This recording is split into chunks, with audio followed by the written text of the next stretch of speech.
성령 충만하시면 끝납니다. 모든 문제를 다 해결할 수 있어요. 오늘 오순절 성령 강림 주일인데, 성령 강림 주일은 2000년 전에 성령이 오셨다는 사건을 기억하는 시간만이 아니에요. 사도행전 2장에 나오는 마가다락방에 오순절이 강림한, 물론 그 사건을 우리가 기억도 하지만 중요한 건 과거의 사건이 아니라 지금 오늘 성령께서 이 자리에 우리와 함께 하심을 믿습니다.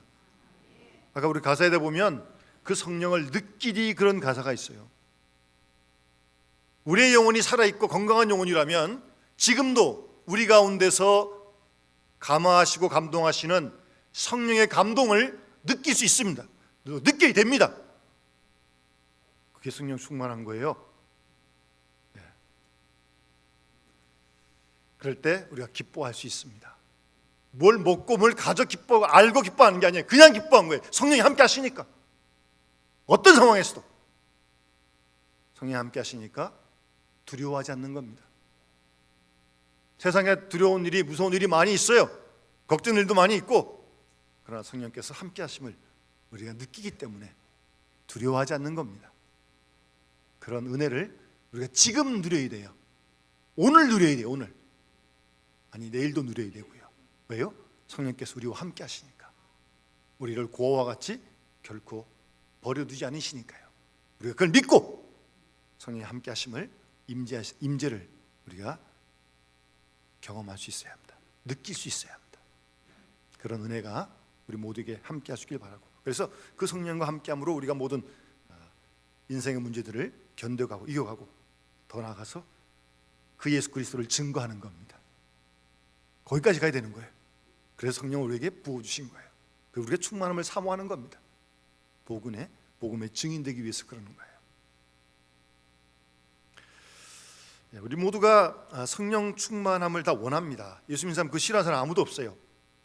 그 신방하면서 기도 제목을 물으면 제일 많이 말씀하신 내용 중에 하나가 성령 충만함을 원한다는 내용을 많이 말씀하십니다.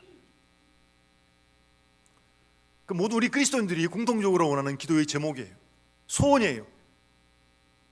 충만하면 우리가 다 해결할 수 있으니까. 그런데 도대체 성령 충만함이 뭡니까? 좋은 건 알겠어요. 또 그렇게 해야 된다는 또 성경에 기록되어 있고, 뭐가 성령 충만한 거예요 도대체? 좋은 건 안다니까요. 막연하게 알아서는 안 됩니다. 왜 좋은지,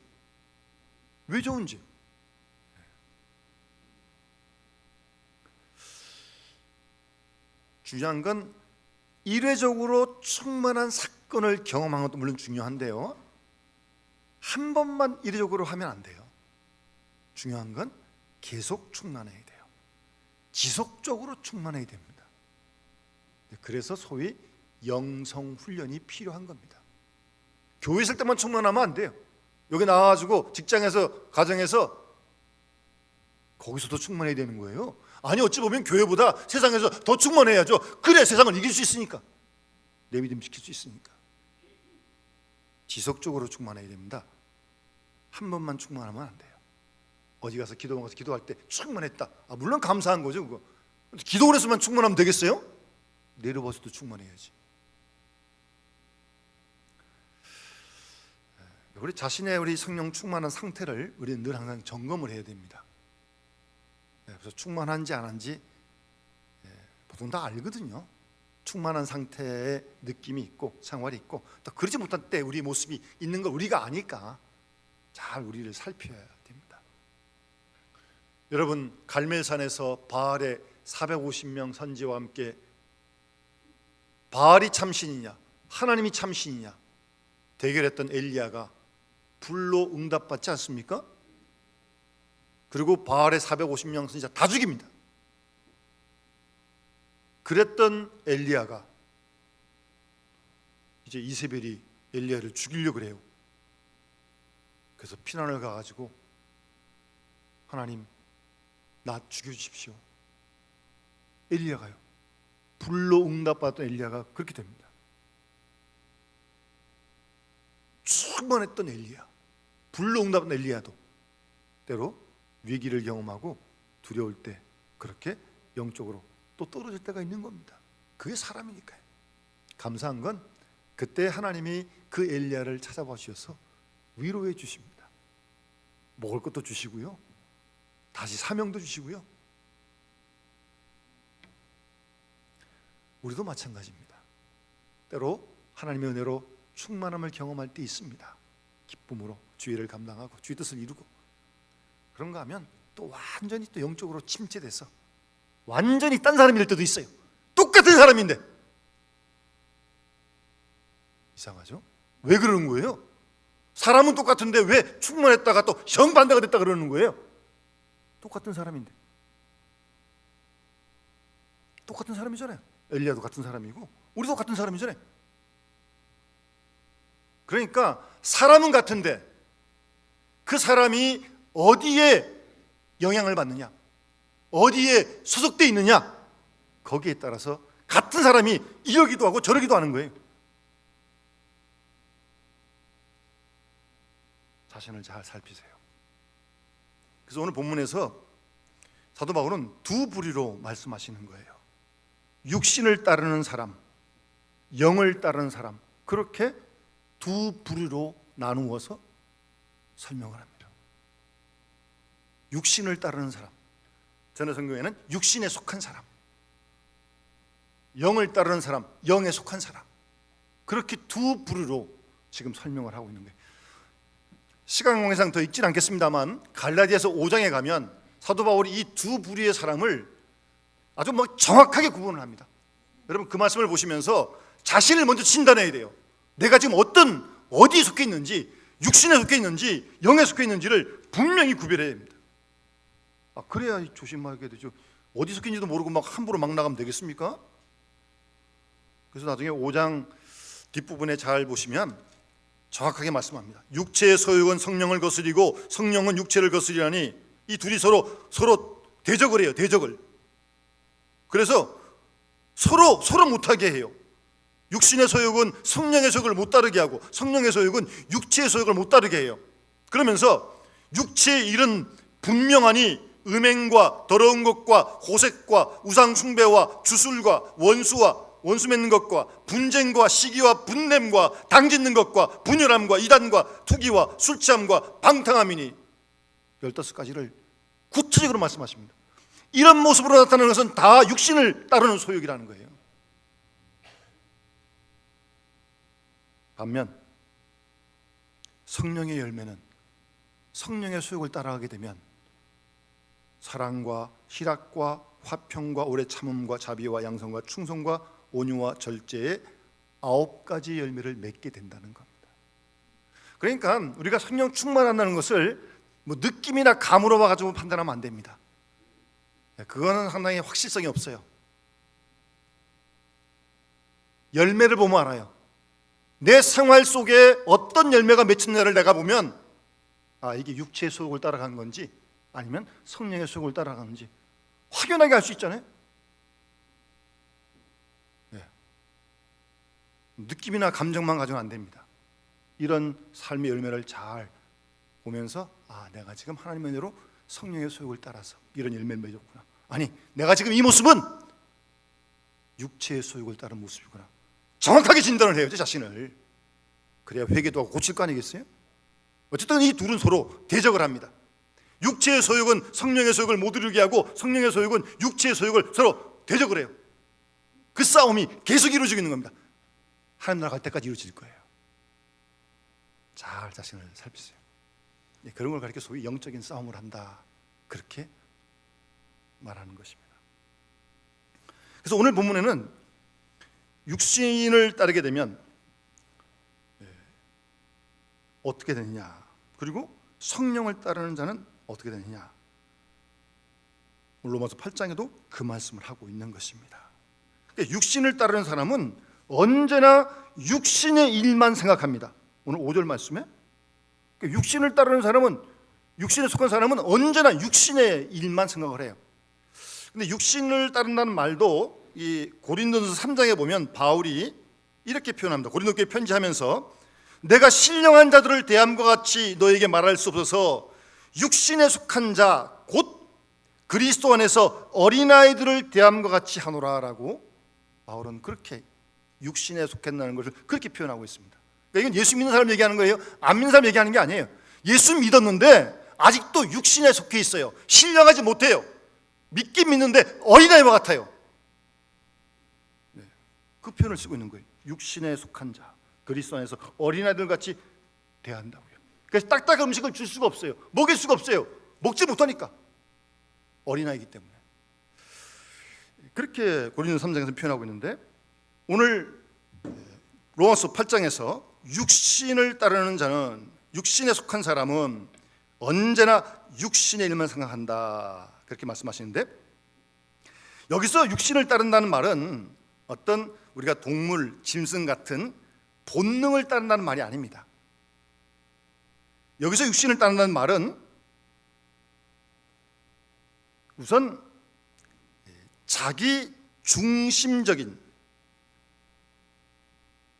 그런 모습을 말하는 것입니다. 철저하게 자기에게 매여 있는 상태, 그런 상태를 가리켜서 육신에 속했다는 겁니다. 육신을 따른다는 겁니다. 사람 대부분 다 그렇잖아요. 언제나 이 손이 안으로 굽는 거 아니에요? 그래서 욕망에 매여 있는 사람입니다. 욕심이 많고 정욕이 지나쳐서 사실 되는 일이 하나도 없는데 그것으로 똘똘 뭉친 사람이에요. 그 사람이 육신을 따르는 사람이에요. 또 이 육신에 속한 사람, 육에 속한 사람은요, 자존심에 매여 있습니다. 그래 자존심을 건들면요 난리가 납니다. 이건 아주 그냥 아주.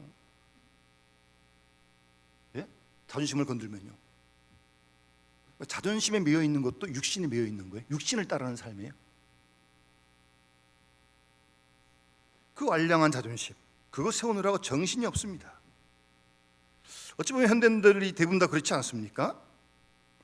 지나친 정욕, 더러운 마음, 교만, 야망 등에 매여가지고 그것들이 지배하고 있는 한 결코 자유로울 수 없습니다.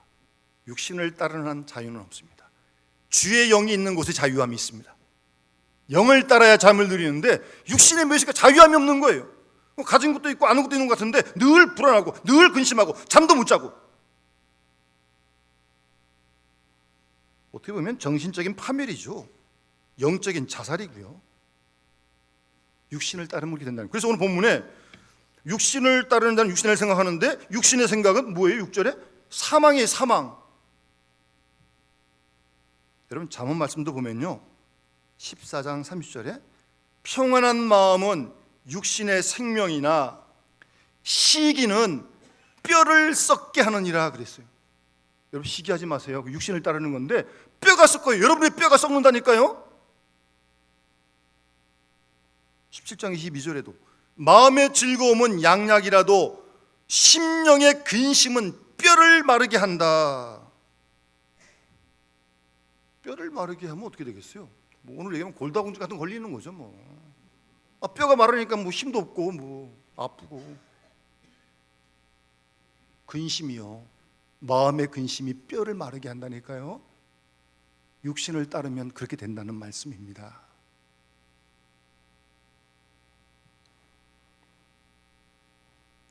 어찌 보면 육신을 따르는 것은 독약을 마시고 사는 것과 같은 거예요. 스스로 자기를 자멸하는 것입니다.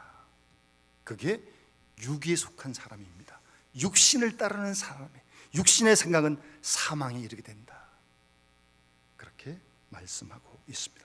그뿐이 아닙니다. 이렇게 육신에 속한 사람은요 하나님이 무섭게 심판하시는데, 이어지는 7절 8절 말씀을 보시면 육신의 생각은 하나님과 원수가 된다고 말씀하십니다. 하나님하고 원수가 돼요. 육신의 생각이요. 하나님하고 원수가 돼서 되겠습니까? 하나님의 법에 굴복하지 않습니다. 순종하지 않습니다. 육신을 따르느라고 할 수도 없고요. 그게 육신을 쫓는, 육신을 따르는 사람이 하나님의 법에 굴복하지 않습니다. 자기가 하나님이죠. 자존심이 하나님이고 눈에 보이는 게 없는 거죠. 하나님과 원수가 되어지면 하나님과의 관계가 깨어지게 되고, 하나님과의 관계가 깨어지면 이웃과의 관계도 다 깨어지는 겁니다.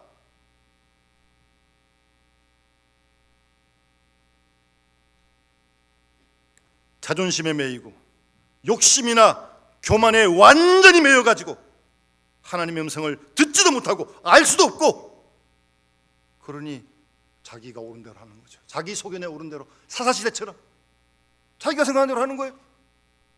육신을 따르는 사람이 그렇다는 겁니다. 칼빈이 이런 말을 했습니다. 교만한 사람에게 하나님의 진리를 가르치는 것은 당나귀에게 음악을 가르치는 것보다 더 어렵다. 당나귀 음악 가르치는 것도 어려운 거예요. 그런데 교만한 사람에게 하나님의 진리를 가르치는 건 더 어렵다는 거예요. 하나님은 지금도 겸손한 사람을 찾습니다. 겸손한 사람에게 은혜를 주시고요,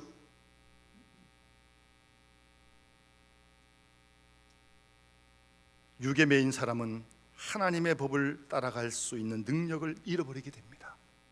육신의 소욕을 따라가는 겁니다. 육신을 따르는 거예요.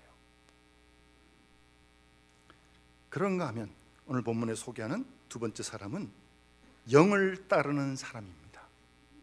영에 속한 사람이에요. 영은 성령이죠.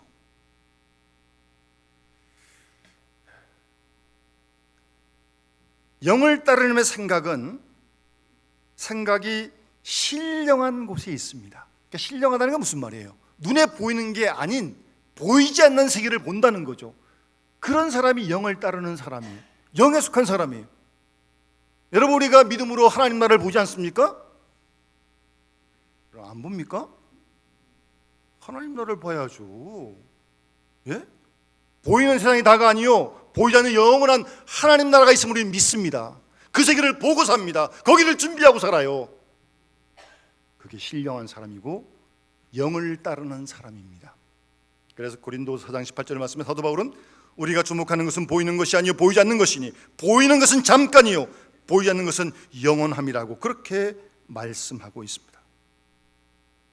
보이는 것으로만 사는 것이 결단코 아닙니다. 보이지 않는 것까지 보고 사는 사람들입니다. 눈에 보이는 명예나 권력이나 지식보다는 보이지 않는 도덕과 양심과 진리와 의와 사랑에 깊은 관심을 가지고 사는 사람이 영을 따르는 사람이에요. 영에 속한 사람입니다. 그렇게 속하고 그렇게 따르고 지속적으로 따라가면 생명과 평안의 복을 누리겠다고 말씀하시는 거예요. 영을 따라 살아야 됩니다.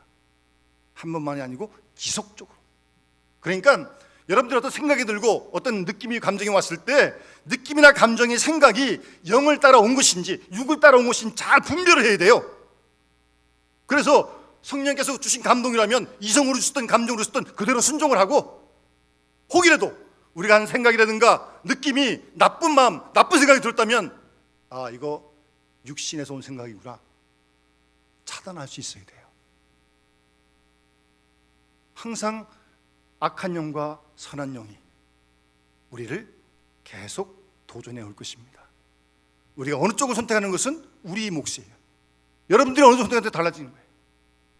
영을 따르는 사람이 있고 육신을 따르는 사람이 있어요. 선한 영, 성령을 따르는 사람이 있고 악한 영의 도구에 쓰여지는 사람이 있다는 말씀입니다. 그래서 우리의 삶의 현장은 매일매일이 영적인 전쟁입니다, 여러분. 그래서 사도 바울은 하나님의 전신갑주로 무장을 하라는 거예요. 악한 영과 싸우기 위해서요. 정신을 바짝 차려야 됩니다. 내가 육신을 따르고 있는지 영을 따르고 있는지 잘 분별하시고 서로 대적한다니까요. 둘이 하나님의 은혜로 더욱더 성령의 인도하심을 따라갈 수 있는, 성령을 따르는, 성령을 쫓는, 지속적으로 그런 우리가 될 수 있도록 많이 기도해야 됩니다. 알아도 못 갈 수가 있어요. 몸이 말을 듣질 않아, 몸이. 그래서 훈련이 필요한 겁니다. 그게 영성훈련이에요. 소위 말하는 영성훈련을 계속해야 되는 겁니다. 수련회 때만 하는 게 아니에요. 매일매일.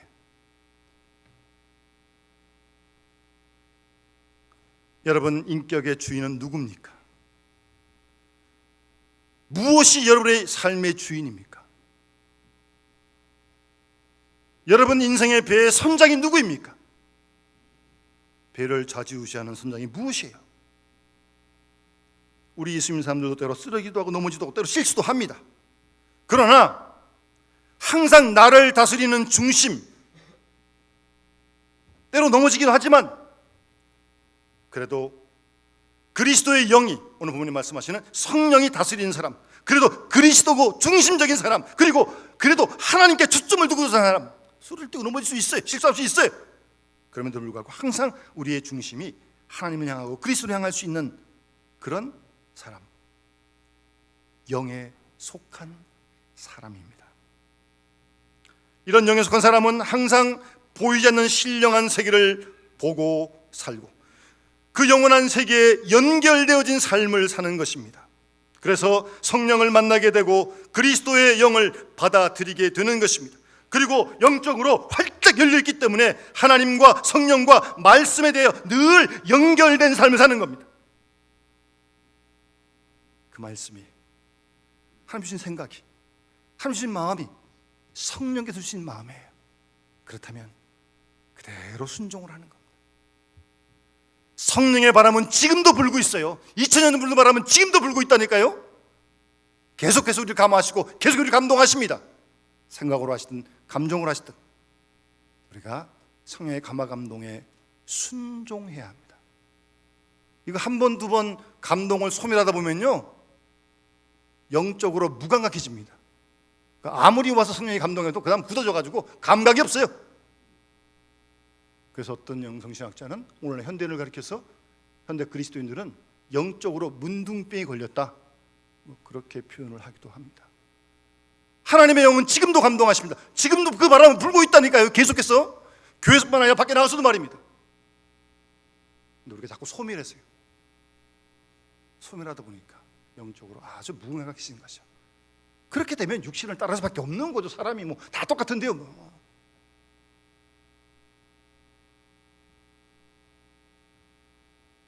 하나님의 영 성령과 늘 지속적인 교통을 하게 될 때 성령은 우리를 진리 가운데로 인도하십니다.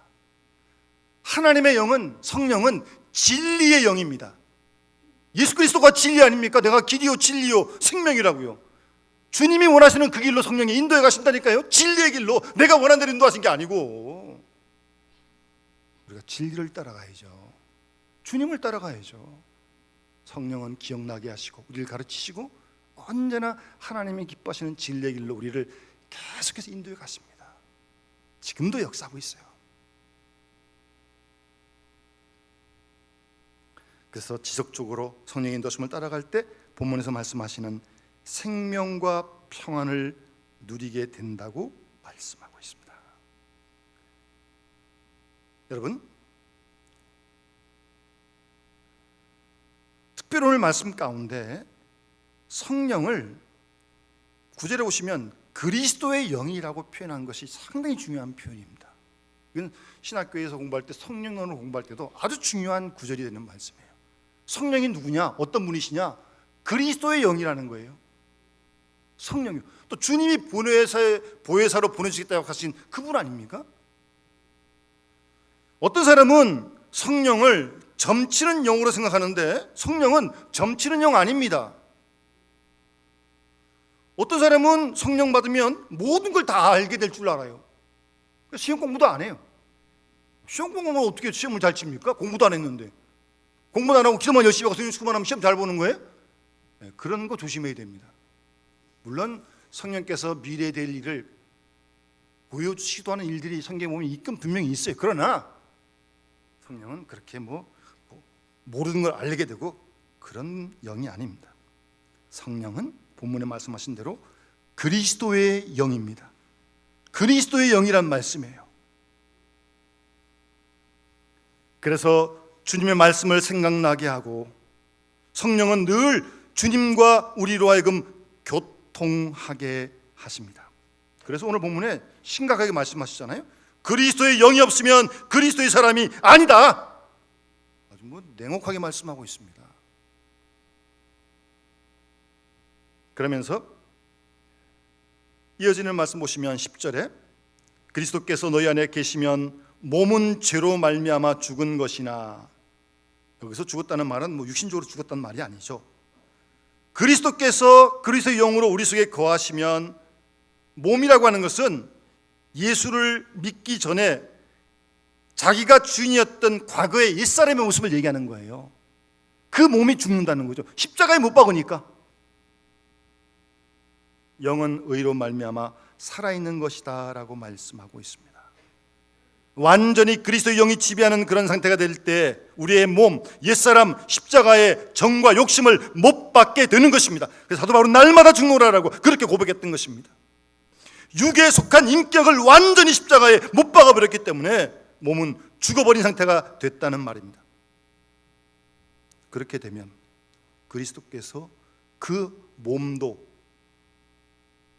살리시겠다고 11절에 말씀하십니다. 예수를 죽은 자 가운데 살리신 이의 영, 성령이, 그리스도의 영이 너희 안에 거하시면 그리스도 예수를 죽은 자 가운데 살리신 이 하나님이 너희 안에 거하시는 성령, 그리스도의 영으로 말미암아 너희 죽을 몸도 살리시리라. 이거 굉장한 말씀이에요. 이 말은 1차적으로는 그리스도 재임시에 우리가 부활할 걸 말씀하시는 거예요. 여러분 부활할 줄 믿습니까? 그런 믿음을 가지고 살아야죠. 언제 우리가 하나님 부르실지도 모르는데. 또 성령으로 임해야 그게 믿어져요. 부활이. 부활 믿어지면 죽는 거 겁나지 않습니다. 한 번은 떠날 텐데 뭐. 굉장한 말씀이잖아요. 그의 영으로 말미암아 너희 죽을 몸도 다시 살리시겠다고요.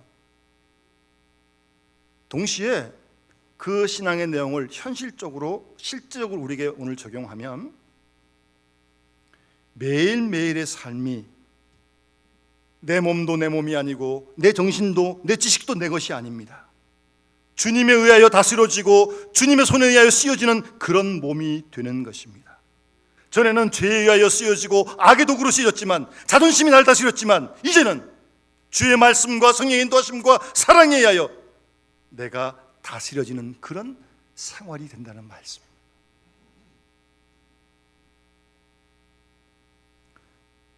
언제든지 우리는 먼저 예수 그리스도를 생각하게 됩니다. 그리스도 위하여 내 생각과 내 마음과 내 몸이 다스려지는 것입니다. 그리스도의 영, 영에 속한 사람이요.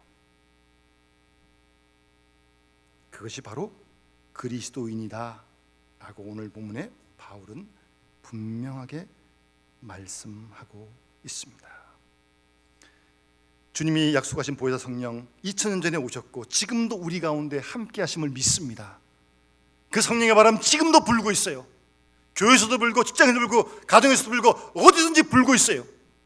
그 성령의 바람에 감화 감동에 예민하게 응답하시고 육신을 따르지 않고 영을 따라 생명과 평안을 누리면서 주의 복음을 힘있게 증거하며 살아가는 그리스도의 예수의 사람들이 다 되어줄 수 있기를 주의 이름으로 축원합니다. 주신 말씀 기억하면서 우리 찬송가 191장 함께 찬양 부르면서 봉헌하도록 하겠습니다.